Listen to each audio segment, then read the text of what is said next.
Okay hello everyone សួស្តីទាំងអស់គ្នានេះគឺជាវីដេអូសង្ខេបមេរៀនឡើងវិញដែលយើងបានរៀនជាមួយគ្នាកាលពីថ្ងៃអាទិត្យណាចឹងសម្រាប់គ្នាយើងដែលអវត្តមានដោយការរវល់មិនបានចូលរៀនអាចមើលវីដេអូនេះឡើងវិញបានណាហើយគ្នាយើងដែលរៀនជាមួយខ្ញុំហើយក៏ដោយក៏អាចមើលវីដេអូនឹងឡើងវិញបានដែរដើម្បីយើងស្វែងយល់ឬជាការរំលឹកបន្ថែមទៀតហើយមេរៀនថ្មីនេះខ្ញុំនឹងនិយាយអំពី tenses គឺនិយាយអំពីកាលណាជាទូទៅយើងដឹងថាកាលក្នុងភាសាអង់គ្លេសវាមានចំនួន12 tenses គឺមានកាលចំនួន12ដែល like នៅក្នុងមេរៀននេះខ្ញុំបង្ហាញដល់អ្នកគ្នាទៅលើកាលមួយគឺ present continuous present continuous ឬក៏គេហៅថា present progressive ក៏បានដែរសៀវភៅខ្លះគេហៅ present progressive ដែលយើងខ្មែរប្រែថាបច្ចុប្បន្នកាលកំពុងបន្តហ្នឹងណាប៉ុន្តែខ្ញុំអត់ព្យាយាមបកប្រែជាភាសាខ្មែរទេគឺចង់ឲ្យអ្នកគ្នាចងចាំឈ្មោះវាជាភាសាអង់គ្លេសវិញគឺ present continuous ឥឡូវយើងទៅតាមដានជាមួយខ្ញុំទាំងអស់គ្នាប៉ុន្តែមុននឹងយើងចូលទៅដល់មេរៀនខ្ញុំមាន quick quizzes មួយសម្រាប់ឲ្យទាំងអស់គ្នាគិតបន្តិចហើយយើងចាប់ផ្ដើមធ្វើគឺពាក់ព័ន្ធទៅនឹង correct the mistakes គឺកែនៅកំហុសនៅមេរៀនដែលយើងបានរៀនរួចមកហើយពាក់ព័ន្ធទៅនឹង verb to be ណាពាក់ព័ន្ធទៅនឹងការប្រើប្រាស់ verb to be នៅក្នុង present simple អញ្ចឹងខ្ញុំមានរបស់ចំនួន5ហើយក្នុងរបស់មួយនោះវាសុទ្ធតែមាន mistakes សុទ្ធតែមានកំហុសពាក់ព័ន្ធទៅនឹង verb to be អញ្ចឹងបងប្អូនគ្នាដែលរៀនរួចច្បាស់ជាយល់ហើយណាអញ្ចឹងកុំឲ្យខាត់ពេលយូរខ្ញុំនាំបងប្អូនគ្នាទៅមើលចម្លើយតែម្ដងនេះគឺជាចម្លើយអក្សរដិតខ្មៅហ្នឹងគឺជា verb to be តែខ្ញុំបានកែតម្រូវឲ្យបានត្រឹមត្រូវឥឡូវយើងទៅមើលជាមួយគ្នា number 1គេថា my brother and I are busy today អញ្ចឹងឡើយហ្នឹងអត់ប្រើ is ទេណារបស់ខាងដើមហ្នឹងគឺគេប្រើ is ប៉ុន្តែឲ្យត្រូវគឺប្រើ are គេប្រើ are ដោយសារ subject របស់យើងវាជា plural subject វាជាប្រធានពហុវចនៈអញ្ចឹងយើងប្រើ verb to be are មិនឃើញ are យើងប្រើ am ណាអញ្ចឹងយើងមើល subject ឲ្យអស់នេះ subject វាគឺ my brother and I យើងប្រើ are ទី2 where is the post office អញ្ចឹងគឺយើងប្រើ is នៅខាងឆ្វេងឬក៏យើងនិយាយថាខាងមុខ subject របស់យើងដោយសារវាជារបស់សំណួរប៉ុន្តែរបស់ខាងដើមមិញគឺនេះគឺ is ហ្នឹងនៅបន្ទាប់ពី subject វិញអញ្ចឹងវាអត់ត្រឹមត្រូវទេហើយរបស់ទី3 the students not at the library សិស្សានុសិស្សមិននៅបណ្ណាល័យទេកំហុសនៅត្រង់ថារបស់វាអត់មាន verb to be អញ្ចឹងយើងត្រូវថែម verb to be អីគឺយើងថែម are ដោយសារ students ហ្នឹងគឺជា plural subject student មាន s គឺវាជាប្រធានពហុវចនៈអញ្ចឹងយើងប្រើ are មកណាត្រឹមត្រូវពលលំហាត់ទី4គេថា I am happy because today a holiday អញ្ចឹងកំហុសនៅត្រង់ថាបន្ទាប់ពី because today នេះអត់មាន verb to be ទេអញ្ចឹងយើងត្រូវថែម verb to be is today is a holiday ហើយចុងក្រោយ number 5 I am walk to school today គឺអត់ត្រឹមត្រូវនៅត្រង់ថាវាមានកំហុសត្រង់លើកិរិយាសព្ទ walk ហ្នឹងគឺត្រូវថែម ing ហេតុអីដោយសារវាជា present continuous ហ្នឹងឯងនេះគឺជាមេរៀនដែលយើងនឹងរៀននៅខាងមុខនេះបន្តិចទៀតណាអញ្ចឹងខ្ញុំចង់ផ្សារភ្ជាប់ទៅនឹងមេរៀនរបស់យើងហើយហេតុអីបានយើងដឹងថាវាជា present continuous ដោយសារវាមាន time expression នេះ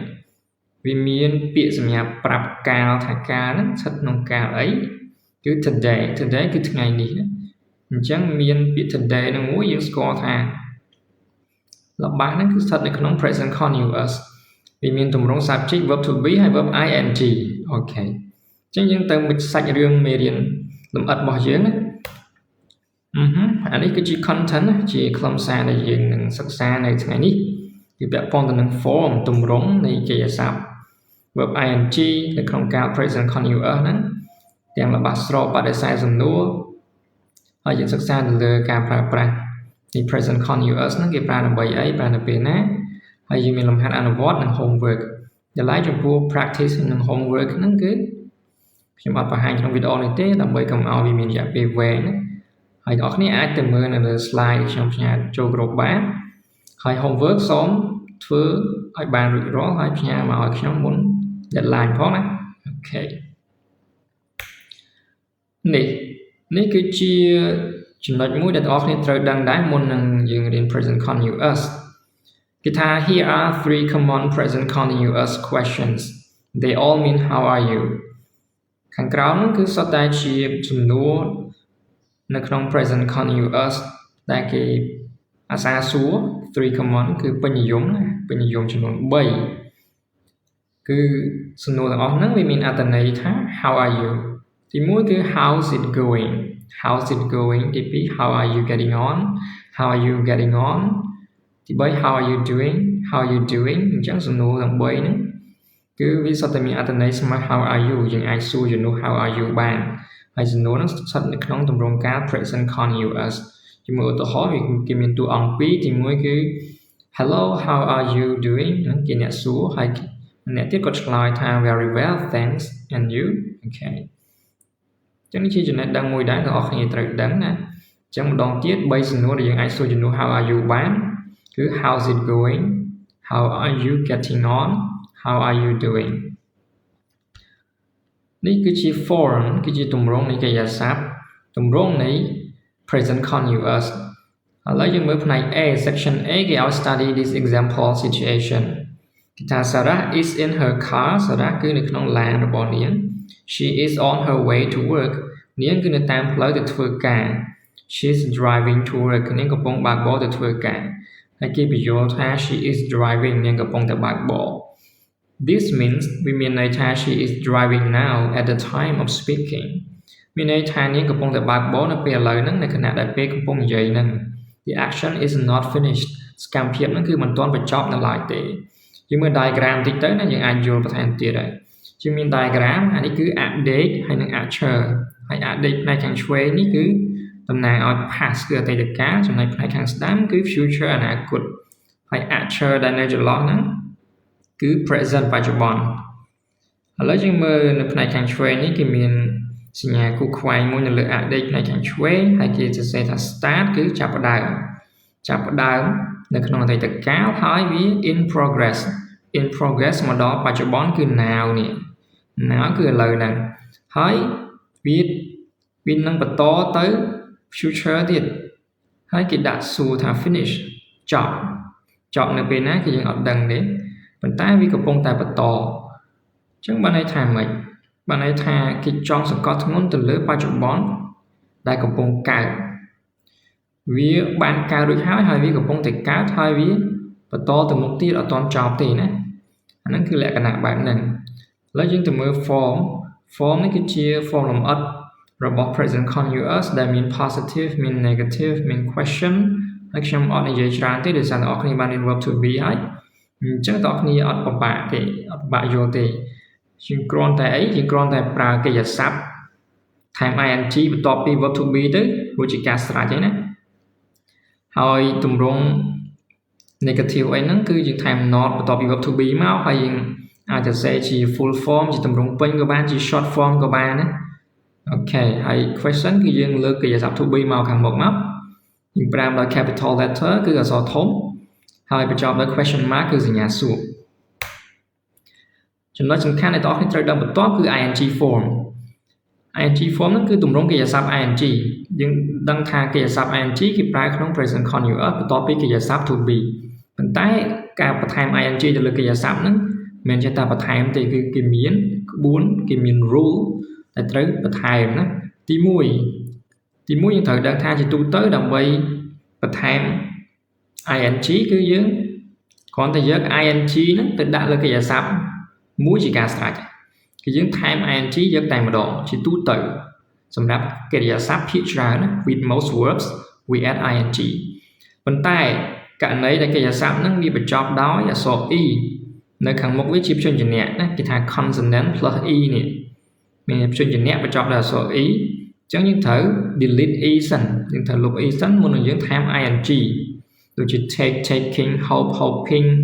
live living queuing ជាដើមមកករណីទៀតគឺនៅពេលដែលកិរិយាសព្ទហ្នឹងវាបញ្ចប់ដោយ ie ដូចជា lie ដូចជា die អញ្ចឹងយើងត្រូវលុប ie ចេញហើយថែម y ing យើងបដូរ ie ទៅជា y ហើយយើងថែម ing ដូចជា lie ជា lying die ដូចជា dying មកចំណុចទៀតគឺនៅពេលដែលកិរិយាសព្ទហ្នឹង ទីបញ្ចប់ដោយទម្រង់គេថា one vowel plus one consonant មានន័យថាស្រៈមួយព្យញ្ជនៈមួយស្រៈមួយព្យញ្ជនៈមួយគឺយើងត្រូវ double ព្យញ្ជនៈមួយខាងចុងនឹងទៀតមុននឹងយើងថែម ing ដូចជា get បញ្ចប់ដោយ t យើងត្រូវ double t សិនមុននឹងយើងថែម ing get ជា getting run running swim swimming jog jogging អីចឹងមកចំណុចទៀតដែលយើងត្រូវដឹងដែរមិញគេនិយាយថាកិរិយាសព្ទចប់ដោយទម្រង់ស្រៈមួយព្យញ្ជនៈមួយហើយ double ព្យញ្ជនៈមួយទៀតប៉ុន្តែវាមានករណីលើកលែងប្រសិនបើកិរិយាសព្ទនឹងបញ្ចប់ដោយ y ឬក៏ w ដូចជា stay buy borrow draw អីហ្នឹងអញ្ចឹងយើងត្រូវថែម ing យកតែម្ដងហើយមកករណីទៀតប្រសិនបើ the last syllable is not stressed ប្រសិនបើកិរិយាសព្ទនឹងពីរព្យាង្គហើយព្យាង្គទី2វាអត់សង្កត់សលេងទេវាសង្កត់ទៅលើព្យាង្គទី1ទេដូចជា visit listen wonder អញ្ចឹងយើងគ្រាន់តែថែម ing យកតែម្ដងដូចជាការស្រេចហើយចុងក្រោយមានករណីខ្លះយើងត្រូវចាំថាទោះបីជា the last syllable is not stressed ប៉ុន្តែយើងត្រូវ double ទោះបីជាព្យាង្គទី2វាអត់សង្កត់សលេងតែយើងត្រូវ double ដែរដូចជាពាក្យថា travel ជា traveling គេ double l សិនមុននឹងយើងថែម ing ក៏ប៉ុន្តែអានេះវាទៅតាមស្តង់ដារភាសាអង់គ្លេសទេដូចស្តង់ដាររបស់អាមេរិកកាំងរបស់ US គឺគេអត់ double ទេគេថែម ing យកតែម្ដងប៉ុន្តែ standard របស់ UK របស់ចក្រភពអង់គ្លេសគឺគេត្រូវ double l សិនណាអញ្ចឹងជាកំណត់ខ្ញុំគឺអត់មានមួយណាខុសមួយណាត្រូវទេ double ក៏ដោយអត់ double ក៏ដោយចំពោះ traveling ហ្នឹងណាប៉ុន្តែជា standard ជាស្តង់ដារក្នុងការប្រឡងគឺយើងត្រូវ double ទៅ double l ទៅណាពីព្រោះយើងយកតាមស្តង់ដារអង់គ្លេសឥឡូវយើងតទៅខាងមុខទៀតអានេះពាក់ព័ន្ធទៅនឹង practice តើអ្នកគ្នាអាចមើលបានណាមានចង្អុលអីអាចសួរខ្ញុំតាមក្រោយបានអូខេនេះជាចម្លើយខ្ញុំមានបង្ហាញក្នុង slide អស់ហើយឥឡូវពាក់ព័ន្ធទៅនឹងការប្រើប្រាស់វិញខ្ញុំសង្ខេបបន្តិចកុំឲ្យវីដេអូនឹងវែងពេកអញ្ចឹងការប្រើប្រាស់របស់ present continuous ហ្នឹងគេប្រើដើម្បីអីទី1គឺគេប្រើដើម្បីនិយាយអំពីសកម្មភាពដែលយើងកំពុងធ្វើខណៈពេលយើងកំពុងនិយាយហ្នឹងឧទាហរណ៍ឧទាហរណ៍ please don't make so much noise សូមកុំបង្កសំឡេងរំខានច្រើនពេក I'm trying to work ខ្ញុំកំពុងតែធ្វើការខ្ញុំកំពុងតែព្យាយាមធ្វើការ trying to work អញ្ចឹងបានន័យថាម៉េចបានន័យថាអ្នកនិយាយហ្នឹងគាត់កំពុងតែព្យាយាមខំធ្វើការគាត់ចង់បានភាពស្ងៀមស្ងាត់អញ្ចឹងគាត់និយាយប្រាប់អ្នកចិត្តខាងរបស់គាត់ថាសូមកុំបង្កសំឡេងរំខានច្រើនពេករំខានដល់ខ្ញុំណាអូខេឥឡូវមួយឧទាហរណ៍មួយទៀតគេថា where's Mark តើ Mark នៅឯណាហើយគេឆ្លើយថា he's having a shower គាត់កំពុងតែងូតទឹកការជប់អញ្ចឹងយើងត្រូវប្រើទម្រង់ការ present continuous យើងអត់ប្រើ present simple he had a shower ទេហើយខណៈពេលដែលអ្នកនិយាយហ្នឹងទោះមិនមែនជាខ្លួនគាត់អ្នកនិយាយប៉ុន្តែខណៈពេលដែលម្នាក់ទៀតគាត់និយាយហ្នឹង Mark ហ្នឹងគឺគាត់កំពុងតែនៅក្នុងបន្ទប់ទឹកមែនគឺគាត់កំពុងតែងូតទឹកសកម្មភាពហ្នឹងគឺកំពុងកើតខណៈពេលដែលមានអ្នកនិយាយសកម្មភាពហ្នឹងប៉ុន្តែមកចំណុចទៀតมันប្រកាសថាសកម្មភាពហ្នឹងកំពុងកើតខណៈពេលដែលយើងកំពុងនិយាយទេឧទាហរណ៍គេថា Steve is talking to a friend on the phone Steve នឹងកំពុងជជែកជាមួយមិត្តភក្តិតាមទូរស័ព្ទ He says គាត់និយាយថា I'm reading a really good book at the moment It's about a man who ខ្ញុំកំពុងអានសៀវភៅល្អមួយក្បាលនៅពេលឥឡូវហ្នឹងវានិយាយអំពីបរិសម្នាក់ដែលអីចឹងទៅក្នុងន័យនេះ Steve says I'm reading Steve គាត់និយាយថាខ្ញុំកំពុងអានប៉ុន្តែគាត់អត់កំពុងអានសៀវភៅខណៈពេលដែលគាត់និយាយថា I'm reading ទេគឺគាត់កំពុងនិយាយទូរស័ព្ទមួយមិត្តភក្តិគាត់តែប៉ុន្តែគេចង់បញ្ជាក់ថាម៉េច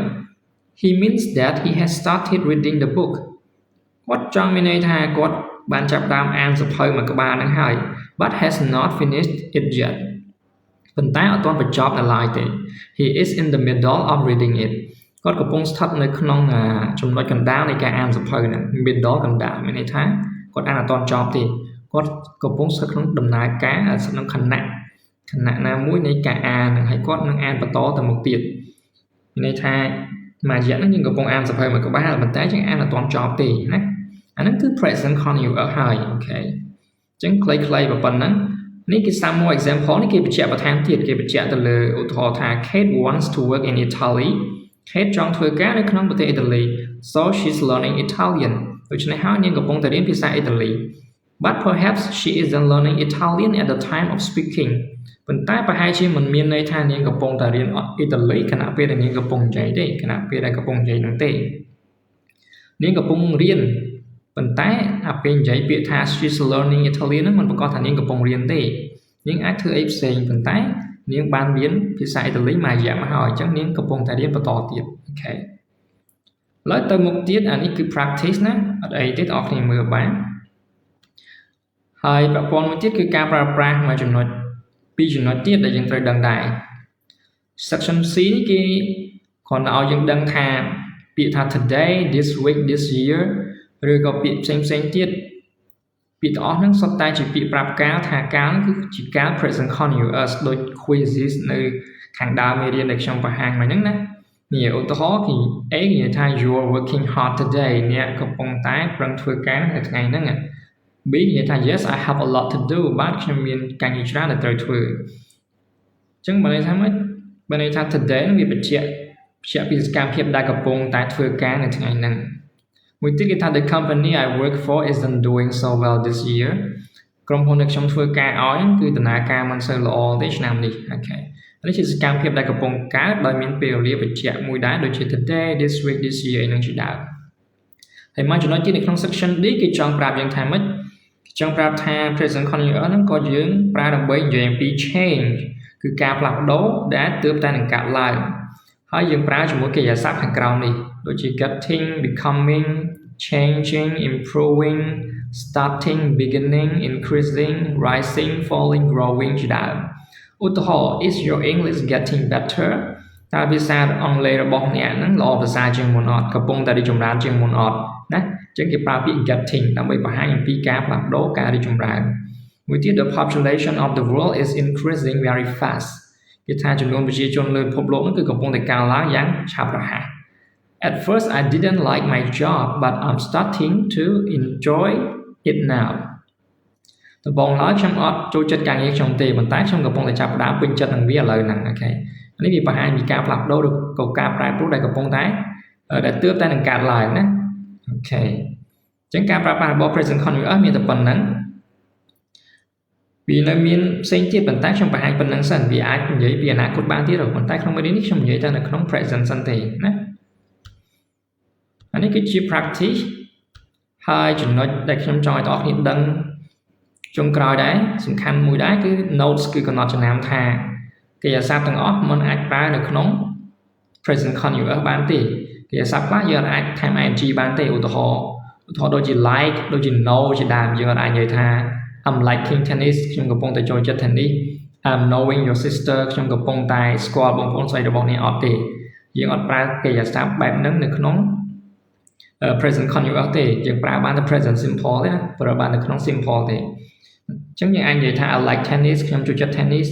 I know your sister ខ្ញុំស្គាល់បងប្អូនស្រីរបស់អ្នកអញ្ចឹងគេបញ្ជាក់ទៀតថា we do not usually use these verbs in the present continuous ជាធម្មតាគឺយើងអត់ប្រើកិរិយាសព្ទទាំងហ្នឹងនៅក្នុង present continuous ទេដូចជាអីដូចជា like know hate love understand believe mean remember want ដូចជាពាក្យទាំងអស់ហ្នឹងមានច្រើនទៀតមិនមានតែប៉ុណ្្នឹងទេ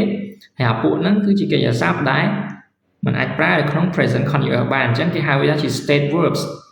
ជា state verbs ឬក៏សភៅខ្លះគេហៅថា non progressive verbs អូខេអញ្ចឹងបងប្អូនចំណាំប៉ុណ្្នឹងសិនទៅណាកិរិយាសព្ទទាំងអស់នេះវាបង្ហាញពីអារម្មណ៍បង្ហាញពីសភាពឬការគិតចិត្តគំនិតរបស់យើងវាអត់បង្ហាញពីសកម្មភាពដែលយើងអាចមើលឃើញដូចដើរឈរអង្គុយទេប៉ុន្តែវាមានករណីលើកលែងដែរដូចជាកិរិយាសព្ទ think ហើយ have គេលើកពីមួយគេលើកកិរិយាសព្ទពីរហ្នឹងយកមកបង្ហាញទាំងអស់គ្នាឲ្យបានដឹងអញ្ចឹងគេអាចនិយាយថា I think it's good ខ្ញុំគិតថាវាល្អនៅពេលដែលយើងនិយាយថា I think យើងចង់បង្ហាញពីគំនិតរបស់យើងគឺ opinion របស់យើងប៉ុន្តែយើងក៏អាចនិយាយដោយថែម verb ing បានដែរយើងនិយាយថា she's thinking about the film we saw មានន័យថានាងកំពុងគិតដល់អារឿងភាពយន្តដែលពួកយើងបានមើលរួចអញ្ចឹងគេចង់បានន័យថា the film is in her mind now ភាពយន្តគឺកំពុងស្ថិតក្នុងចិត្តគំនិតរបស់នាងឥឡូវហ្នឹងវិធីចំណាំគឺអត់ប្រវត្តិអីទាំងអស់គ្នាចំណាំទៅថាបើសិនបើកិរិយាសព្ទហ្នឹងវាអាចប្រើ ing ផងប្រើ present simple ផងនៅពេលដែល present simple ចំពោះ think គឺគេអត់ប្រើ preposition បន្ទាប់ពី think ទេគឺ I think ចឹងមកប៉ុន្តែដល់ពេល present continuous យើងសង្កេតវាមាន about ឃើញអត់គេមាន about អញ្ចឹង she's thinking about នាងកំពុងគិតដល់អីមួយចឹងទៅ អូខេអញ្ចឹងយើងអាចប្រើ ing បានហើយមួយចំណុចទៀតពាក់ព័ន្ធគេស័ព្ទ have យើងអាចនិយាយថា I have a ticket ខ្ញុំមានសំបុត្រមួយបានន័យថាវាជាកម្មសិទ្ធិរបស់ខ្ញុំអញ្ចឹងនៅពេលដែលយើងបង្ហាញពី possession កម្មសិទ្ធិគឺយើងប្រើ present simple ប៉ុន្តែយើងក៏អាចប្រើ ing បានដែរទៅលើគេស័ព្ទ have ហ្នឹងដូចជា I'm having breakfast ខ្ញុំកំពុងតែញ៉ាំអាហារពេលព្រឹកអញ្ចឹង have នៅកន្លែងហ្នឹងមិនមែនន័យថាជាកម្មសិទ្ធិទេមានន័យថាជាសកម្មភាពដែលយើងកំពុងញ៉ាំវាស្មើនឹង I'm eating breakfast នេះអូខេអញ្ចឹងនេះគឺជាចំណុចដែលបងប្អូនត្រូវចំណាំដែរណាហើយការបង្ហាញរបស់ខ្ញុំពាក់ព័ន្ធនឹង present continuous មានតែប៉ុណ្្នឹងទេប្រសិនបើបងប្អូនមានសំណួរចម្ងល់យោបល់អីបន្ថែមអាចសួរខ្ញុំនៅក្នុង group បានអូខេ thank you see you next video bye bye